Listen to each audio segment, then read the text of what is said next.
마가복음 14장 32절에서 42절까지입니다. 마가복음 14장 32절에서 42절입니다. 그들이 겟세마네라 하는 곳에 이름에 예수께서 제자들에게 이르시되 내가 기도할 동안에 너희는 여기 앉아 있으라 하시고 베드로와 야고보와 요한을 데리고 가실새 심히 놀라시며 슬퍼하사 말씀하시되 내 마음이 심히 고민하여 죽게 되었으니 너희는 여기 머물러 깨어있으라 하시고 조금 나아가서 땅에 엎드려 될 수 있는 대로 이 때가 자기에게서 지나가기를 구하여 이르시되 아빠 아버지여 아버지께는 모든 것이 가능하오니 이 잔을 내게서 옮기시옵소서. 그러나 나의 원대로 마시옵고 아버지의 원대로 하옵소서 하시고 돌아오사 제자들이 자는 것을 보시고 베드로에게 말씀하시되 시몬아 자느냐 내가 1시간도 깨어 있을 수 없더냐 시험에 들지 않게 깨어 있어 기도하라 마음에는 원이로되 육신이 약하도다 하시고 다시 나아가 동일한 말씀으로 기도하시고 다시 오사 보신즉 그들이 자니 이는 그들의 눈이 심히 피곤함이라 그들이 예수께 무엇으로 대답할 줄을 알지 못하더라. 세 번째 오사 그들에게 이르시되 이제는 자고 쉬라 그만 되었다. 때가 왔도다. 보라 인자가 죄인의 손에 팔리느니라. 일어나라 함께 가자. 보라 나를 파는 자가 가까이 왔느니라. 아멘. 오늘 말씀 마가복음 14장 32절에서 42절 말씀입니다. 오늘 말씀은 고난주간 5째 날 목요일 날 있었던 일입니다. 오늘 사건 오늘 겟세마네 기도에 예수님께서 오늘 말씀은 겟세마네 동산에서 기도하시는 예수님입니다. 그런데 이 기도하시는 예수님을 보기 전에 어떤 일들이 일어났는가, 어떤 일이 있었는가 앞에 보면 예수님께서 제자들과 함께 6월절 마지막 만찬을 이제 하시기 위해서 그 만찬 자리를 준비하셨습니다. 그리고 제자들과 같이 마지막 만찬을 하십니다. 그때 예수님께서 자신을 파는 자가 있다 라고 얘기하십니다. 그가 누구인지 알지는 못한 직접적으로 누구다라고 말씀은 하지 않으셨습니다. 왜 말씀하지 않으셨을까? 분명 말씀하실 수도 있었을 텐데 왜 말하지 않았을까 생각해 볼 수 있는 문제입니다. 뒤에 보면 예수님께서 가룟 유다를 사랑하셔서 차마 다른 제자들에게 그의 이름을 언급할 수가 없었다라고 생각할 수가 있습니다. 자신을 죽이기 위해서 잡기 위해서 혈안이 되어 있는 사람들에게 자신을 팔려고 파는 자, 제자 누구인지 알면서 그 제자를 다른 제자들에게서 보호하려고 하시는 그러한 모습도 있음에 예수님의 사랑이 하나님의 사랑이 얼마나 크고 위대한가를 또다시 생각해 볼 수가 있습니다. 가룟 유다에 대한 이야기뿐만 아니라 예수님께서는 베드로에게 내가 나를 닭울기 전 내일 새벽 닭울기 전 닭이 2번 울기 전까지 너가 나를 3번 부인할 거다라고 이야기하십니다. 가룟 유다의 이름은 숨기셨는데 베드로는 어떻게 하십니까? 베드로를 콕 집으셔서 너가 나를 부인할 거다. 이 중에 나를 3번 부인할 자가 있다라고 하지 않고 베드로는 내가 나를 부인할 거야. 이렇게 말씀하십니다. 물론 이전에 베드로가 다른 사람은 다 예수님을 버리고 도망할지라도 나는 그렇지 않겠습니다. 나는 끝까지 예수님 붙잡고 예수님 따라가겠습니다. 예수님과 함께 죽으러 가겠습니다. 라고 그가 고백했기 때문에 예수님께서 베드로를 향해서 하지만 너는 나를 부인할 거야 라고 말씀하신 것라 생각할 수 있겠지만 꼭 베드로라는 이름, 베드로를 찍으시지 않고 가룟 유다처럼 그냥 베드로의 이야기를 들으시고 조용히 그래도 이 가운데 나를 부인할 자가 있다.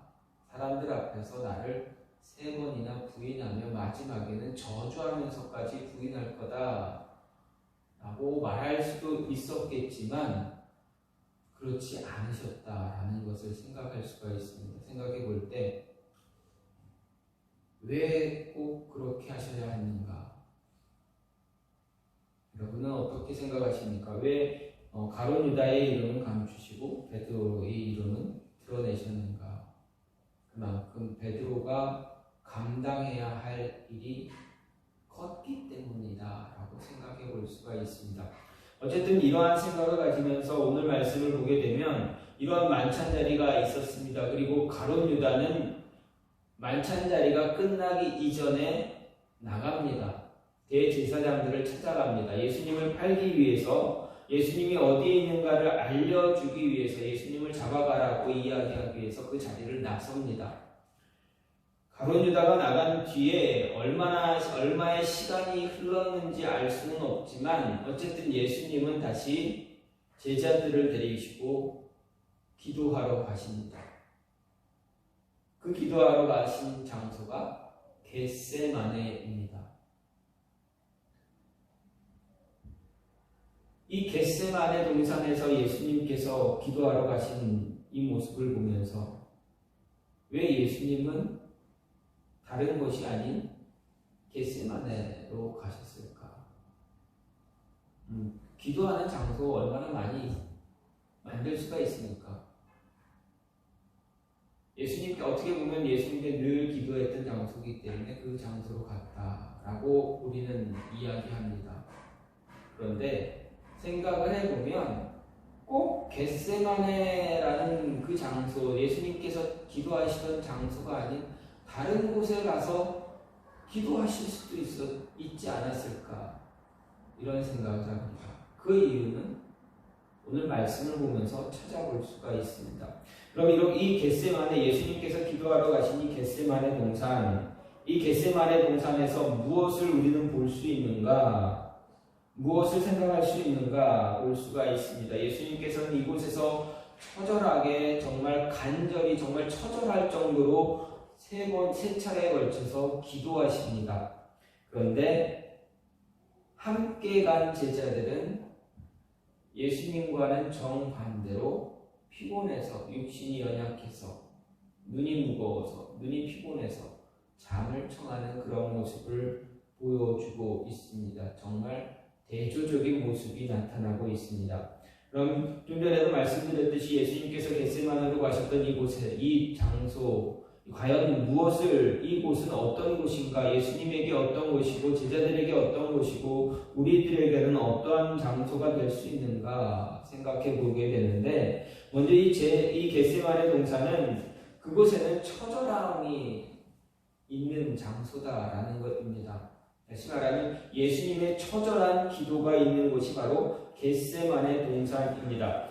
좀 전에도 말씀드렸듯이 이 겟세마네 동산에서는 이 동산은 예수님께서 늘 반복적으로 가셔서 기도하셨던 그러한 장소입니다. 그런 장소에 늘 평소에 가셔서 행동하셨던 것처럼 평소에 늘 가시던 그 장소에 있기 때문에 제자들은 예수님 어디로 갑니까? 여기가 어디입니까? 라고 묻지 않습니다. 가자 하니까 그저 따라갑니다. 그리고 늘 기도하던 그 장소에서 제자 3명을 데리고 이렇게 조금 더 갑니다. 그 앞으로 조금 더 갑니다. 너희 여기서 기도해라. 난 저기 가서 기도할게. 그 장소에서 예수님은 기도를 합니다.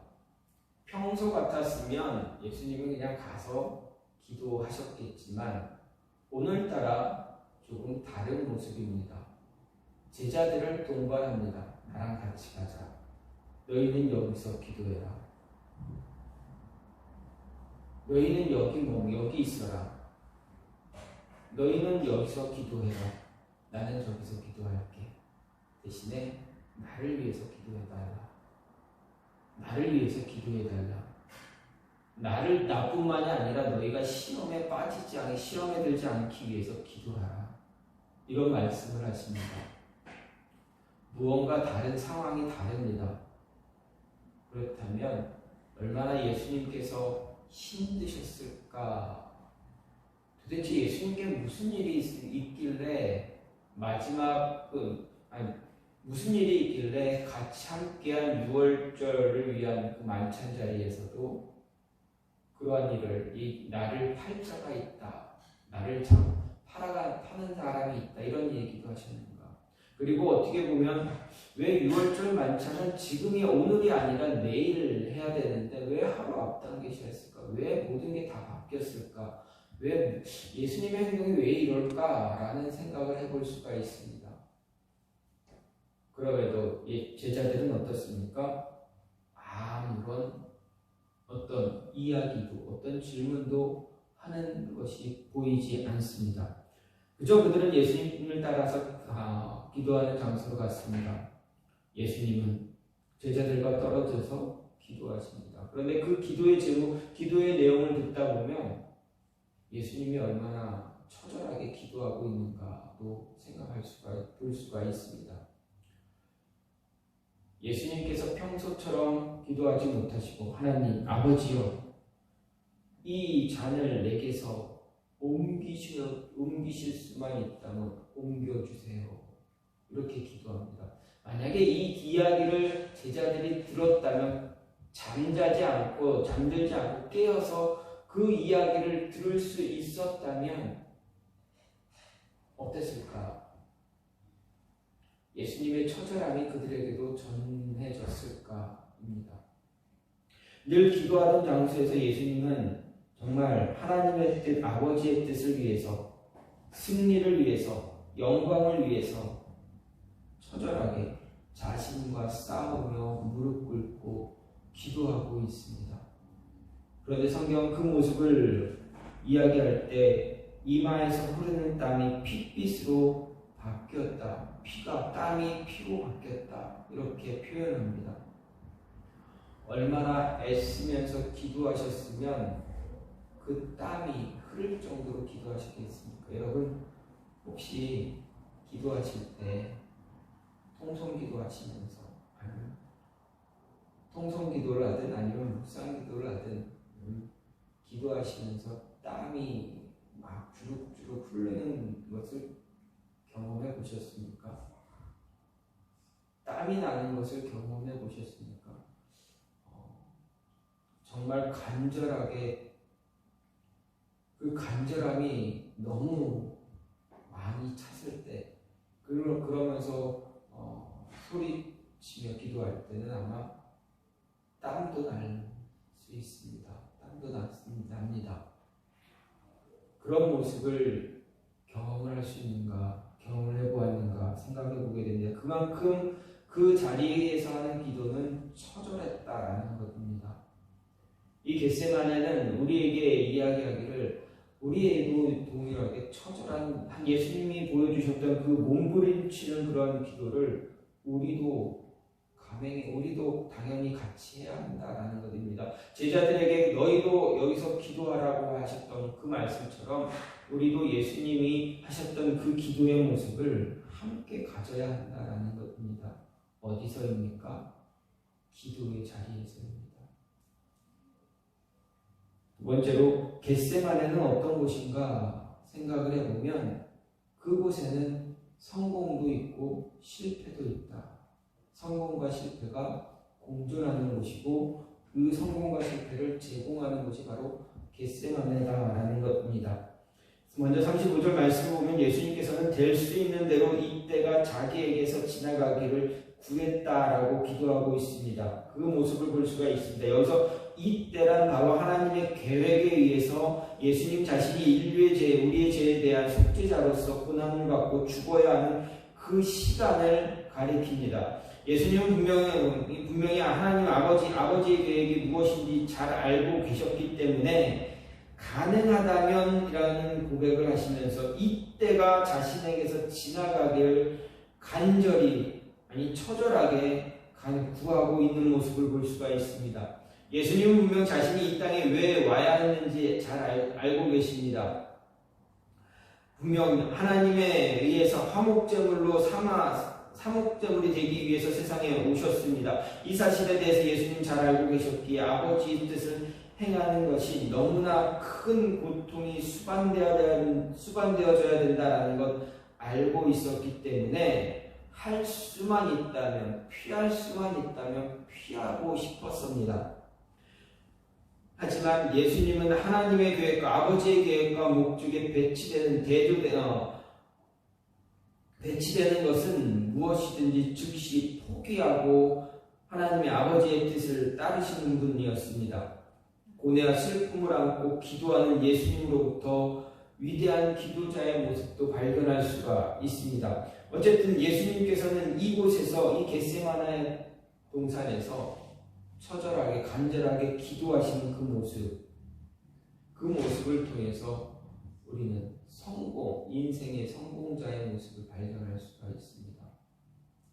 영적인 승리를 위해서 그 승리를 쟁취하시는 예수님을 통해서 성공 그리스도인으로서 세상이 말하는 성공이 아니라 하나님이 우리에게 기대하시는, 우리에게 바라시는 그 성공된 인생을 살 수가 있구나라는 것을 발견할 수가 있습니다.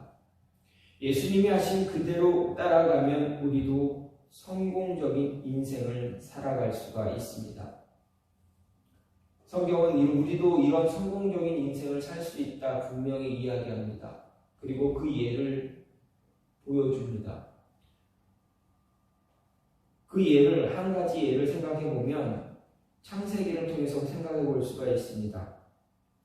창세기를 보면 하나님은 불가능한 일을 가능한 일로 보여주셨습니다. 어떤 일입니까? 나이 100살 된 노인에게서 아들을 얻게 하십니다. 남편은 100살, 아내는 97살. 지금의 모습으로 본다면 도저히 가능하지 않습니다. 왜 그렇습니까? 여자의 나이가 어느 정도 나이가 차면 아이를 생산할 수 없는 그러한 모습으로 바뀌게 됩니다. 그러면 어떻습니까? 불가능한 일을 하나님은 가능하게 하셨다라는 것입니다. 그런데 그 아이를 하나님께서 다시 번제물로 바치라 이야기하십니다. 내가 너에게 아이를 줄 거야 약속하셨고 그 아이를 주셨습니다. 그런데 그 아이를 번제물로 나에게 주어라. 내가 그 아이를 번제물로 취할 것이다.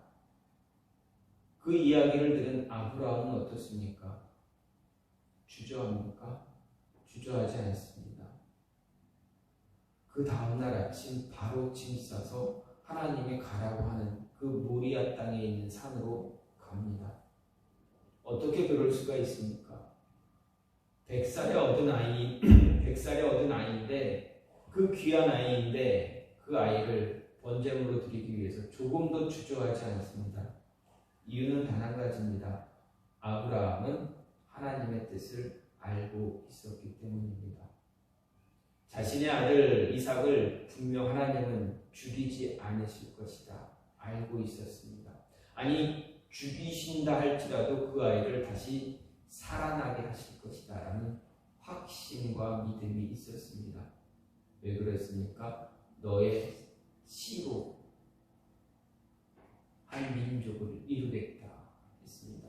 너와 사라를 통해서 얻은 아들로 인해서 민족을 이룰 것이다. 그 약속이 있었기 때문에, 그리고 그 약속을 하나님께서 이행하셨기 때문에 아브라함은 하나님의 말씀에 토를 달지도 않고 불안해하지도 않고 확신 갖고 그냥 갑니다. 예수님처럼 아브라함도 하나님의 뜻을 알았기에 아무 주저함이 없었습니다. 성공한 인생을 살았습니다. 그랬기에 하나님은 아브라함을 향해서 무엇라 이야기합니까? 믿음의 조상이다 라고 말해 주셨습니다. 그런데 이 겟세마나에서는 성공만 있는 것이 아니라 좀 전에도 말씀드렸듯이 실패도 있습니다. 무슨 실패입니까? 예수님은 성공하셨는데 제자들은 실패했습니다. 예수님께서 분명하게 말씀하셨으며 부탁하셨습니다. 나와 함께 깨어 기도하자. 나를 위해 기도해라. 너희가 시험에 들지 않기 위해서 기도해라. 그런데 세 명의 제자들은 어떻게 됩니까? 그 기도, 예수님의 부탁을 듣지 못합니다. 예수님의 부탁을 잘 실행하지 못합니다.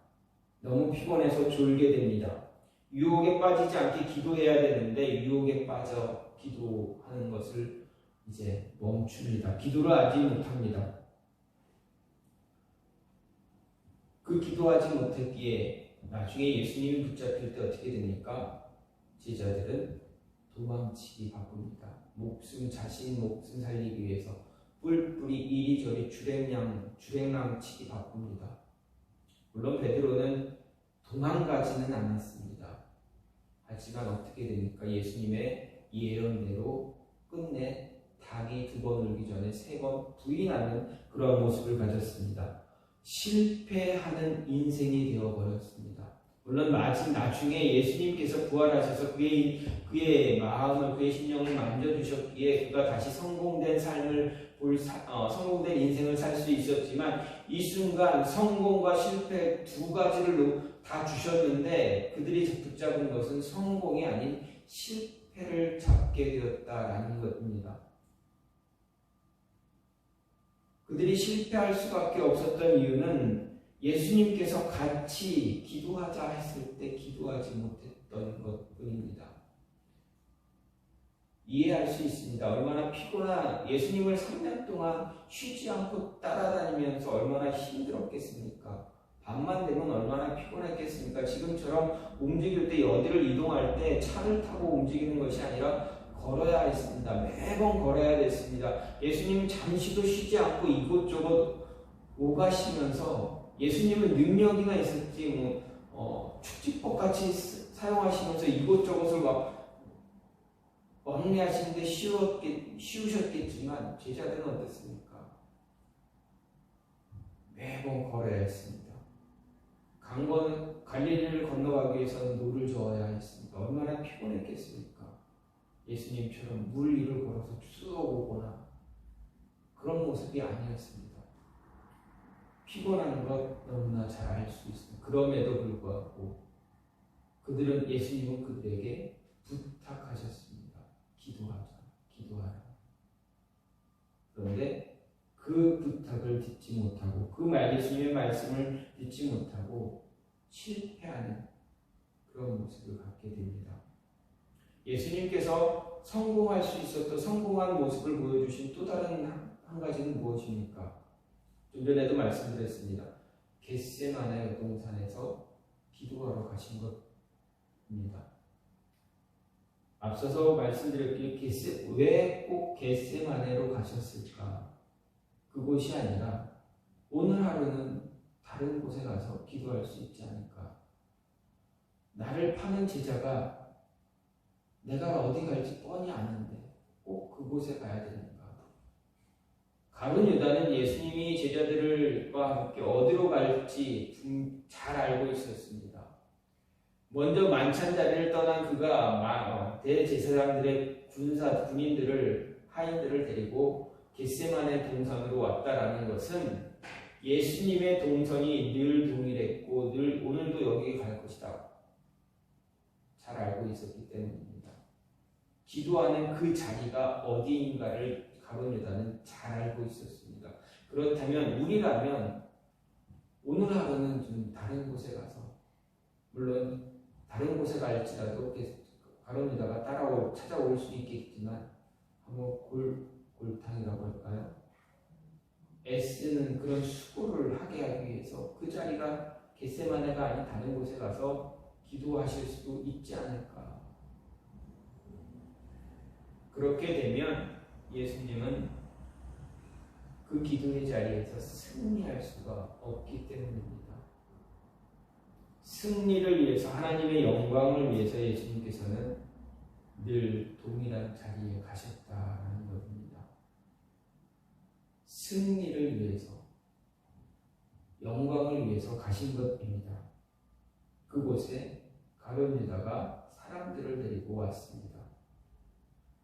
예수님께서는 처절하게 기도하시면서 그곳에서 승리하셨다는 것입니다. 또 다른 내용으로 마지막으로 겟세마네는 어떤 곳입니까? 기회가 있는 곳입니다. 기회를 주시는 곳이 겟세마네입니다. 기도의 장소에서 예수님께서는 제자들에게 기회를 주셨다라는 것입니다. 무슨 기회입니까? 예수님께서 분명 제자들에게 깨어 있어서 유혹에 빠지지 않고 깨어서 기도하라 이야기합니다. 시험에 들지 않기 위해서 기도하라입니다. 예수님께서 평소에 기도하라는 말씀 물론 하셨겠지만 자신이 기도하러 가실 때 늘 항상 제자들을 따로 두고 혼자 가시는 것을 볼 수가 있습니다. 그런데 오늘만큼은 예수님께서 제자들을 데리고 가셨습니다. 특히 베드로, 요한, 야고보 이 세 명은 직접 선택하셔서 자신의 기도 자리 옆자리로 데리고 가셨습니다. 무슨 이야기입니까? 특별히 그 세 명의 제자들에게 기회를 주셨다는 겁니다. 다른 제자들은 도망칠 수 있을지라도 너희들만이라도 깨어 기도하면 도망치지 않을 것이다. 너희들만이라도 깨어 있으면 나를 부인하지 않을 것이다. 요 시간만큼 너희가 잠들지 않고 있으면 이길 수 있다, 승리할 수 있다, 실패가 아닌 성공할 수 있다, 성공된 인생을 살 수 있다, 성공된 모습, 승리의 모습, 하나님의 영광을 위한 모습을 너희들이 취할 수 있다라는 것을 이야기하신 것입니다. 그렇다면 그들에게는 기회가 됩니다. 그래서 겟세마네 이 기도의 자리에는 기회도 존재하고 있다라는 것입니다. 예수님의 처절한 기도, 우리의 처절한 처절하는 기도가 있을 뿐만 아니라 성공도 있고 실패하는 그 모습도 있고 기회의 모습도 있다는 것. 그것이 바로 겟세마네라는 곳입니다. 예수님이 기도했던 그 장소는 변하지 않았습니다.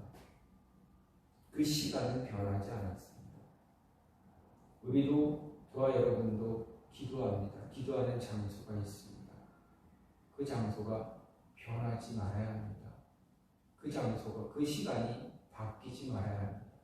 늘 동일하게 동일한 시간, 동일한 장소를 가져야 하는 것은 그곳에서 우리가 처절하게 기도할 때, 간절히 기도할 때 그 기도를 들어주시고 응답해 주시기 때문입니다. 그 기도의 자리에 성공도 있고 실패도 있습니다. 실패하는 것을 원하시지 않습니다. 성공하길 원하십니다. 그러면 그곳에서 승리하는 모습을 하나님께서 기대하신다. 그리고 기회가 끊임없이 주어지는 곳이 기도의 자리다라는 것입니다. 예수님의 겟세마네는 저와 여러분에게 어디입니까? 예수님은 매일매일 찾으셨던 곳입니다. 그러면 우리가 매일매일 있는 곳입니다. 기도의 장소를 정하는 곳뿐만 아니라 우리가 하루 중 가장 많이 있는 곳, 가장 많이 생활하는 그곳이 다 겟세마네입니다. 겟세마네의 자리입니다. 그곳에서 하나님 붙잡고 간절히 기도하시면서 성공된 모습, 성공하는 그리스도인, 그리고 하나님께서 주시는 기회를 쟁취할 수 있는 모습이 있기를 간절히